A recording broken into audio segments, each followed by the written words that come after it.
Class 11th scene number 1। Teacher यानी कि मैं।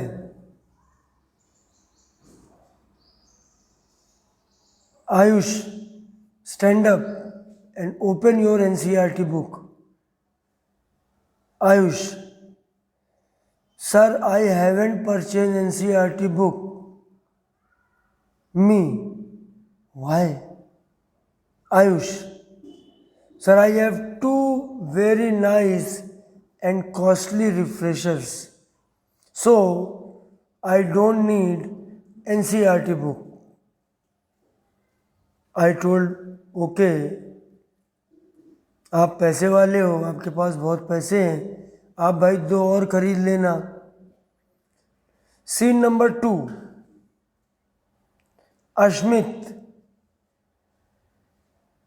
where is your NCERT book? Ashmit, sir, I belong to ISC board, so I don't need to have NCERT book.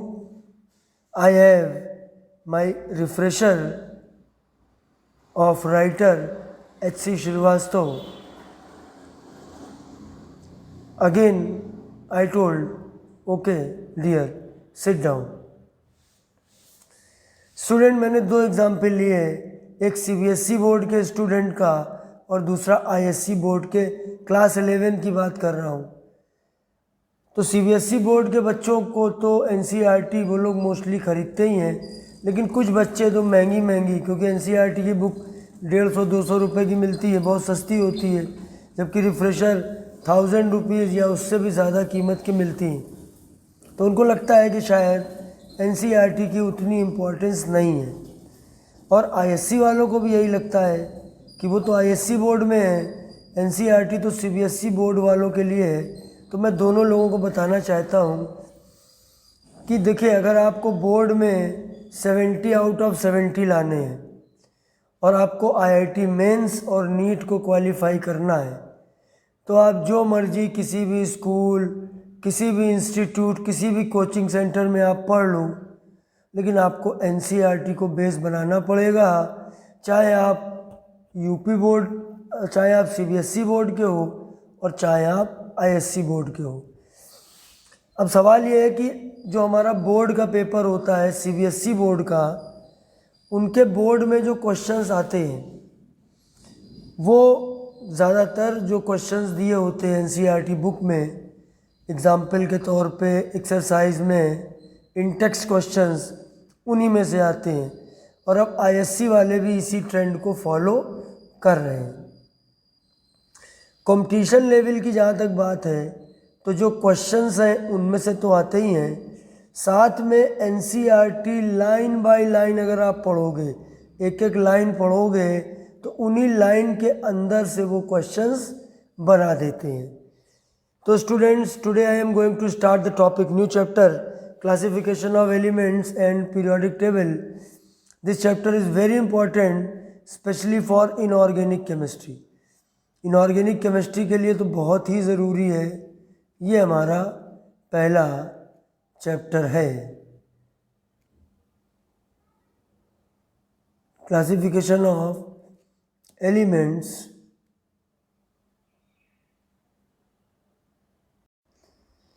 अब चलिए, जब NCERT का importance बताया है आपको, तो देखिए शुरुआत में चैप्टर का कुछ हिस्सा ऐसा होता है जिसको अगर हम एक बार लाइन टू लाइन पढ़ा दें तो हमारे लिए इजी होता है, क्योंकि वो ज़्यादा पूछा भी नहीं जाता है और उसमें समय बहुत बर्बाद होता है ऑफलाइन क्लास में। तो इसीलिए ये पहली क्लास है, और चाहे आप बुक लाए हो चाहे न लाए हो, आपको उसकी ज़रूरत नहीं है। तो मैं एक एक लाइन आपको इसको पढ़ के करवा रहा हूँ। तो चलिए यहाँ से शुरू करता हूँ। The periodic table is arguably the most important concept in chemistry, both in principle and in practice. It is everyday support for students. It suggests new avenues of research to professionals, and it provides a succinct organization of the whole of chemistry. It is a remarkable demonstration. बड़ी heavy line लिखी हैं, इनको आप पढ़ना। और इसमें आपको periodic table का इम्पोर्टेंस बताया गया है। ये बताना ज़रूरी है कि इसको देने वाले जो साइंटिस्ट थे उनका नाम क्या है। उनका नाम है ग्लेन टी सीबॉर्ग, और सीबॉर्ग के नाम पर एक एलिमेंट भी है, उसका सिंबल है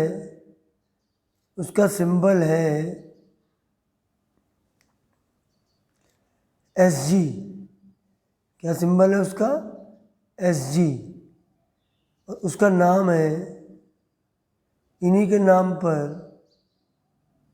सी बोर्जियम। इसका एटॉमिक नंबर है 106। सी बोर्जियम के नाम पर, इनके नाम पर, सी बॉर के नाम पर दिया गया था। ये उनका स्टेटमेंट है, इसको आप पढ़ना। इसमें आपको इम्पोर्टेंस बताई गई है किसकी? पीरियोडिक टेबल की।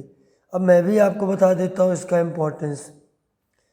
इनऑर्गेनिक केमिस्ट्री आपको पीरियोडिक टेबल लर्न किए बिना समझ में नहीं आएगी, और पीरियोडिक टेबल को लर्न कैसे किया जाए ये तरीके मैं आपको सिखाता रहता हूँ। और अगर आपको अच्छा साइंटिफिक तरीका नहीं मालूम है तो मुझे कमेंट करिए, मैं उससे रिलेटेड आपको चीज़ भेजूँगा।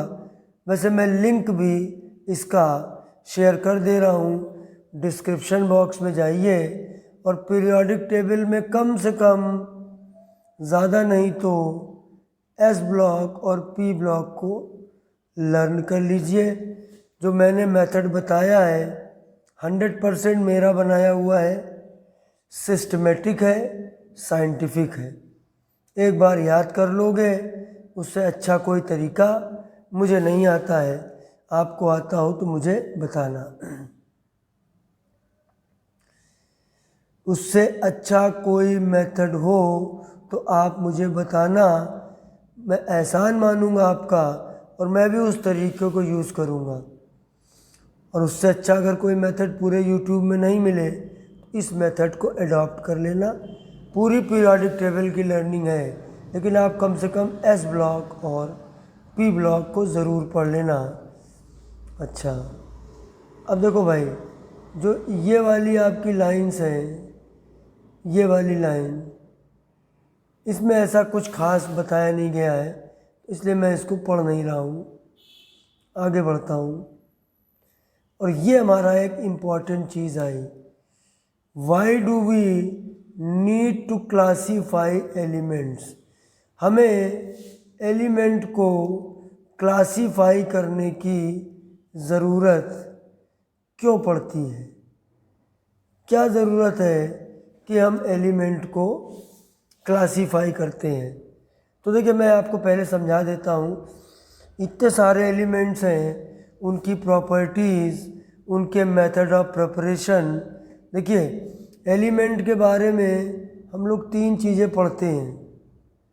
वो 3 चीज़ें हैं पप्पू, PPU। अब इस वाले P से होता है प्रिपरेशन। तो एलिमेंट का कोई प्रिपरेशन तो होता नहीं है, एलिमेंट्स का प्रिपरेशन तो स्टार्स के अंदर होता है। दूसरी चीज़ है उसकी प्रॉपर्टीज़, और तीसरी चीज़ है उसके यूजेस। ठीक है, तो ये हम लोग पढ़ते हैं। और इतने सारे एलिमेंट को अगर हम पढ़ते हैं तो हम आखिर तैयार कैसे करेंगे? हमें एक सिस्टमेटिक तरीका होना चाहिए, उसीलिए पीरियोडिक टेबल ज़रूरी थी। तो स्टूडेंट, इस वाले पैराग्राफ में बहुत इम्पॉर्टेंट चीज़ें ध्यान से पढ़िएगा।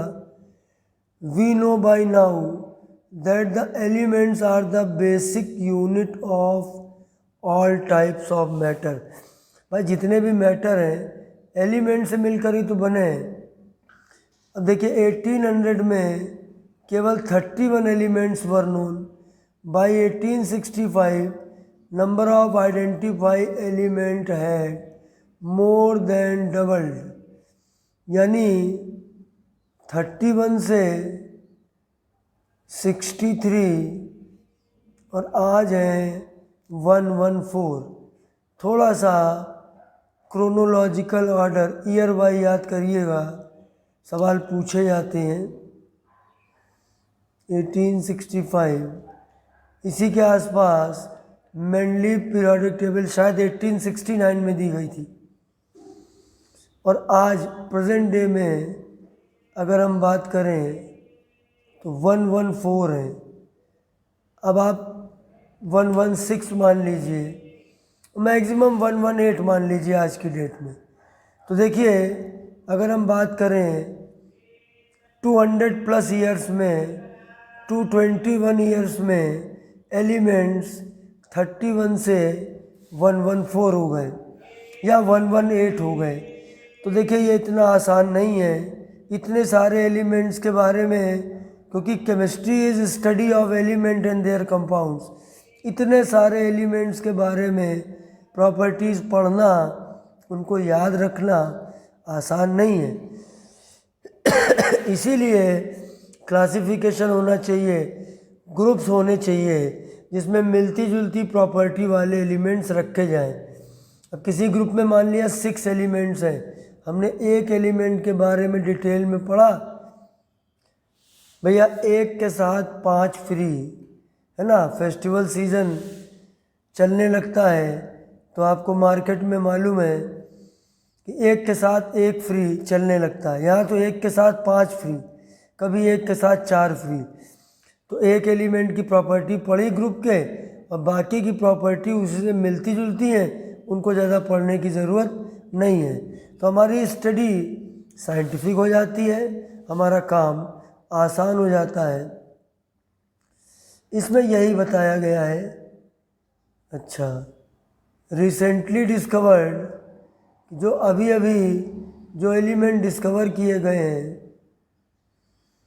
मैन मेड भी हैं, कहीं लिख लेना कि एटॉमिक नंबर ग्रेटर देन 92, 92 के ऊपर वाले जो होते हैं वो होते हैं मैन मेड। इनको छोटे छोटे पॉइंट्स बना लीजिए, जो मैं इस पर लिखता चल रहा हूँ ना उसका पॉइंट बना लीजिए। और बाकी तो फिर मैं आपको क्लास में, ऑफलाइन क्लास में करवाऊँगा ही करवाऊँगा, ठीक है। अच्छा, अब देखिए, with such a large number of elements it is very difficult to study individually the chemistry of all these elements and their innumerable compounds individually नहीं possible है। To ease out this problem, scientists search for a systematic way to organize their knowledge by classifying the element। ठीक है, तो क्या बताया कि to make study of element easier we need classification. ये हमारे इस क्वेश्चन का जवाब हुआ। आगे चलता हूँ। ये शुरुआत की चीज़ें हैं, ज़्यादा कुछ इसके बारे में पूछा नहीं जाता है। अब देखिएगा आप ध्यान से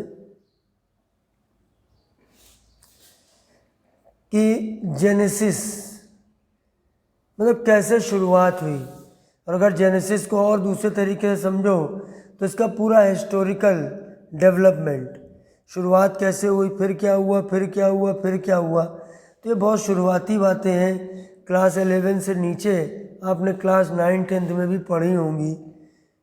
classification of element into groups and development of periodic law and periodic table are the consequences of systematizing the knowledge gained by a number of scientists through their observations and experiments।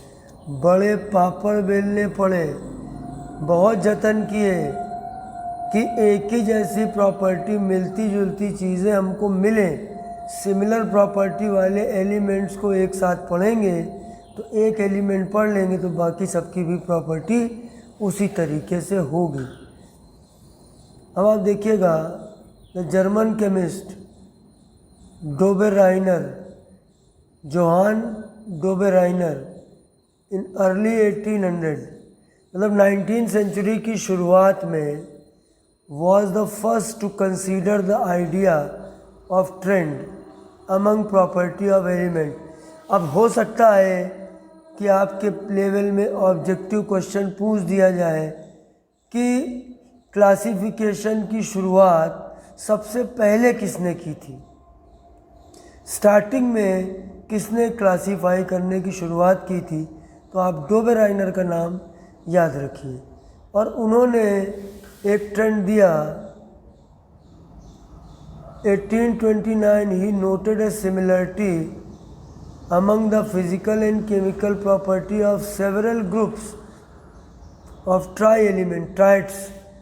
Dobereiner के triads, तीन के जोड़े उन्होंने बनाए कि उनकी property में similarities थी। ये शुरुआत उन्होंने 1800 मतलब 19th सेंचुरी के शुरुआत में की। In each case, he noticed that the middle element of each of the triad had an atomic weight about halfway between the atomic weight of, अब जो उस समय देखिए मैंने बताया था अभी कि जो नॉन एलिमेंट उस समय थे वो 31 थे। अब बेटा इसको मैं ऑफलाइन क्लास से पढ़ाऊँगा तो ना मुझे मज़ा आएगी ना आपको मज़ा आएगी। आपसे मैं बुक मंगाऊँगा, किसी के पास है नहीं, कोई लाता नहीं है। इन लाइन को हम छोड़ेंगे, एक आध नंबर के कभी कीमती क्वेश्चन जो बहुत सरल होते हैं वो मिस हो जाएंगे। तो ये तरीका ठीक है, इसको आप पढ़ लीजिएगा खुद घर में, और ऑफलाइन में वो हिस्सा पढ़ाऊँगा जो 11th लेवल के लायक है। ये छोटी क्लास में भी पढ़ा हुआ है। अच्छा,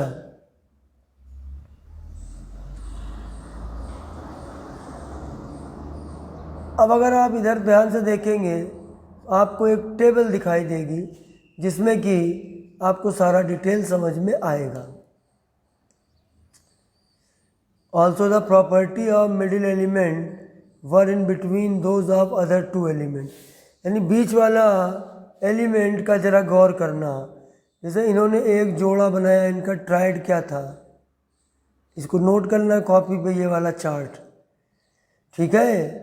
ऑब्जेक्टिव में कभी भी पूछ सकते थे, लिथियम है और कैल्शियम है और क्लोरीन है, तीन का जोड़ा उन्होंने बनाया।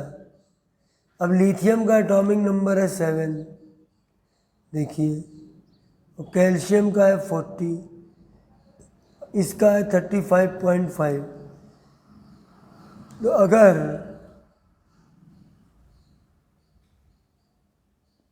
अगर हम 35.5 plus 7 by 2, each of the triad had an atomic weight about halfway। अब जैसे इसका एटॉमिक वेट 40 है, तो आप ध्यान से देखो 7 35.5 दोनों को जोड़ेंगे तो लगभग ये 40 के आसपास आएगा। 2 नहीं करिए, ये वैल्यू एग्जैक्टली कितनी आएगी, 42.5। एक तो ट्राइड ये हो गया। अब दूसरा ट्राइड आप देखना,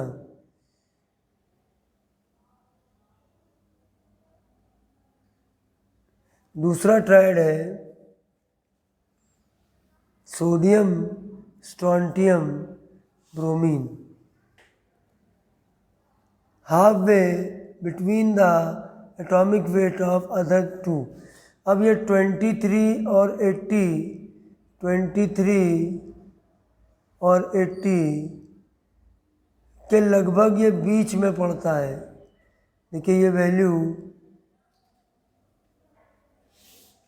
ये हमको, बल्कि ये मैं गलत लेके चल रहा हूँ, ये मैं गलत लेके चल रहा हूँ, पुराने ज़माने की चीज़ें हैं।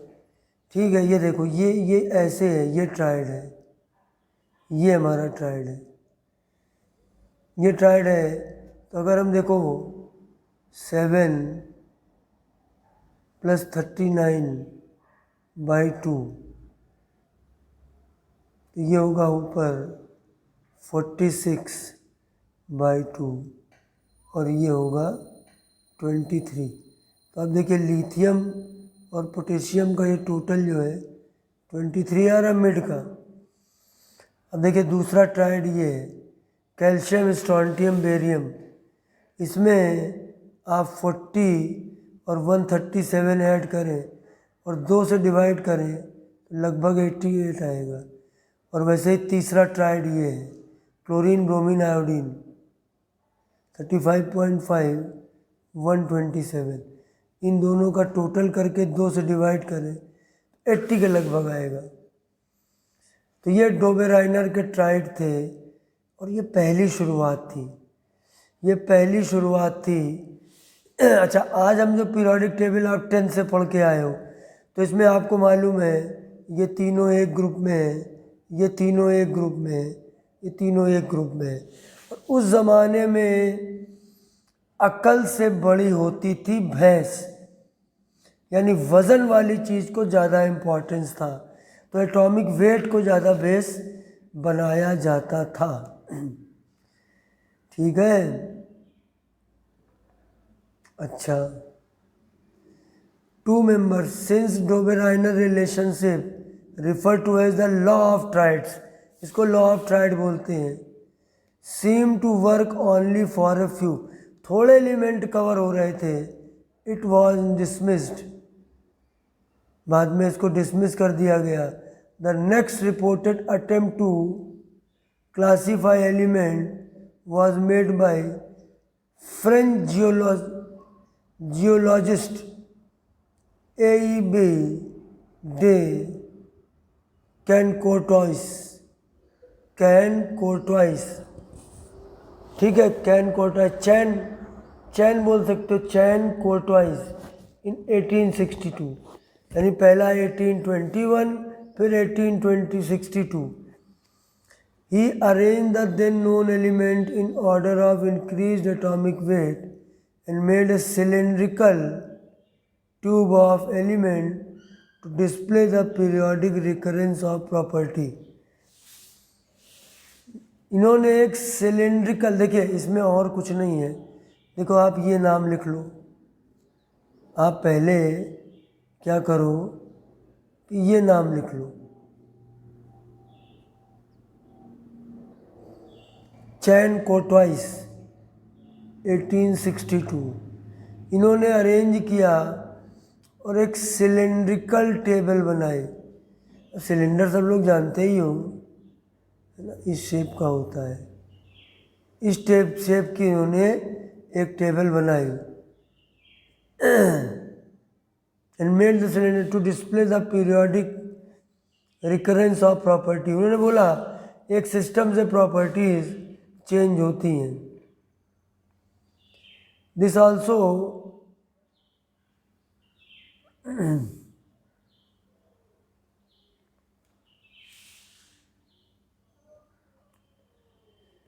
This also did not attract much attention, ज़्यादा इससे भी फर्क नहीं पड़ा। अच्छा, चैन कोर्टॉइस और उसके पहले डोबेराइनर, 2 डिस्कवरी हो चुकी थी। अब लेकिन बड़ा धमाका होने वाला था 19th सेंचुरी का, law of Octave. Octave music में यूज़ किया जाता है, सा रे गा मा पा धा नी सा नी धा पा मा गा रे सा, तो वो ऑक्टेव होता है। अब सा रे गा मा पा धा नी के बाद फिर सा रिपीट हुआ, फिर रे रिपीट हुआ, तो एक रेगुलर इंटरवल के बाद स्वर जो होते हैं, नोट्स जो होते हैं रिपीट होते हैं। तो संगीत के सुरों के बेसिस पर न्यूलैंड, नाम था Newland, 1865 profound the laws of octave. He arranged the element in increasing order of their atomic weight and noted that every 8 element has properties similar to first. पहले से मिलती जुलती है 8 वाले की और दूसरे की मिलती जुलती है 9th वाले की, यानी हर 8th जो नंबर पे एलिमेंट आएगा वो रिपीटेशन शो करेगा और रिपीटेशन की वजह से टर्म पीरियोडिक यहाँ पर यूज़ किया गया। इन्होंने पहली बार एक टेबल बनाई। The relationship was just like every 8 note that resembles the first of octaves of music. Newland law of octaves seem to be true only for elements up to calcium. Calcium का मतलब है इसका atomic number देखो calcium का 20 होता है, यानी 1 से 20 तक तो ये कॉन्सेप्ट चला, लेकिन कहीं ना कहीं इसी से मिलती जुलती पीरियोडिक टेबल मेंडलीव ने दी थी। ठीक है, अच्छा। Although his idea was not widely accepted, उस समय बहुत हाथों हाथ लिए गए, was later awarded Davy medal 1877। Award उनको मिला Davy medal, royal society London. Medal का कोई मतलब नहीं है, अच्छा मतलब महत्व था इसका। फिर उसके बाद the periodic table as we know today owes its development to Russian chemist Mendeleev and the German chemist Lothar Meyer। Lothar Meyer ने कर्व दिए थे। तो ये चीज़ पूछी जा सकती है कि जो मॉडर्न ज़माने की जो पीरियोडिक टेबल है इनमें ज़्यादा जोर किसका था।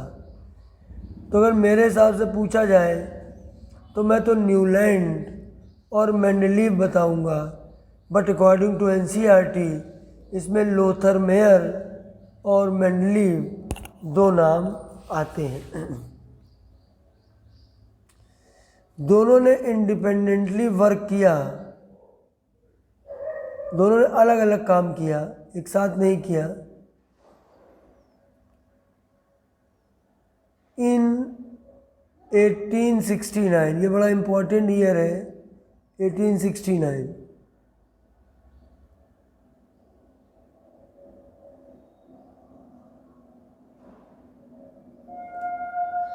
Propose that on arranging element in the increasing order of their. देखिए उस ज़माने में एटॉमिक वेट का जोर था, 19th सेंचुरी एटॉमिक वेट का जोर था और 20th सेंचुरी और आगे की जो 21st सेंचुरी है इसमें एटॉमिक नंबर का इम्पोर्टेंस बढ़ा।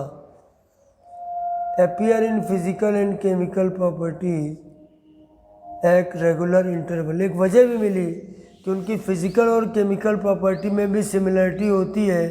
एक रेगुलर इंटरवल 7 या 8 एलिमेंट के बाद वो रेगुलर यूज़ होता है। Lothar Meyer plotted the physical property against atomic weight, है ना। यहाँ ले लिया इन्होंने एटॉमिक वेट, मान लो उसको ए से डिनोट करते हैं, तो यहाँ पर उन्होंने ले लिया फिजिकल प्रॉपर्टी और ग्राफ बनाया।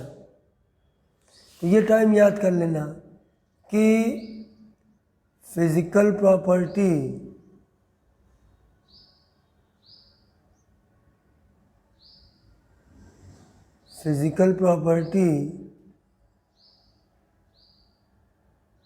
और एटॉमिक वेट इनके बीच में ग्राफ खींचा था लोथर मेयर ने। तो ये भी पॉइंट आप अपनी कॉपी में नोट कर लेना। Newland Lothar Meyer observe change in length of the repeating pattern by 1868। Lothar Meyer had developed a table of the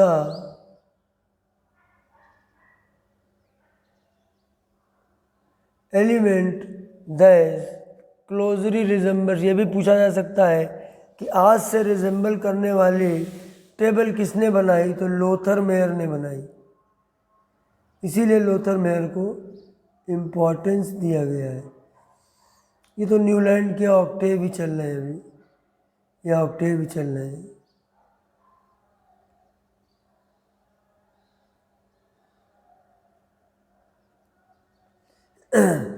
However, his work was not published। फूटी किस्मत कि मेंडलीव के बाद लोथर मेयर का work publish हुआ। तो भैया जो पहले मौके पे चौका मारता है जीत उसी की होती है। अच्छा, फिर मॉडर्न पीरियोडिक टेबल की बात आती है। अच्छा, अब ये यहाँ तक का हमारा देखिए पुराना वाला जो काम है वो हो गया। अब यहाँ से जो काम शुरू होता है वो थोड़ा मॉडर्न ज़माने का काम है, मेंडलीव के ज़माने का काम है। तो देखिए मैं आपको अगर एक तरह से बताऊं तो हम लोगों ने जो काम कर लिया है अब तक, इसको आप दो उसमें डिवाइड कर दीजिए। हम लोगों ने जो काम अभी तक पढ़ा है अप टू 1969 या प्री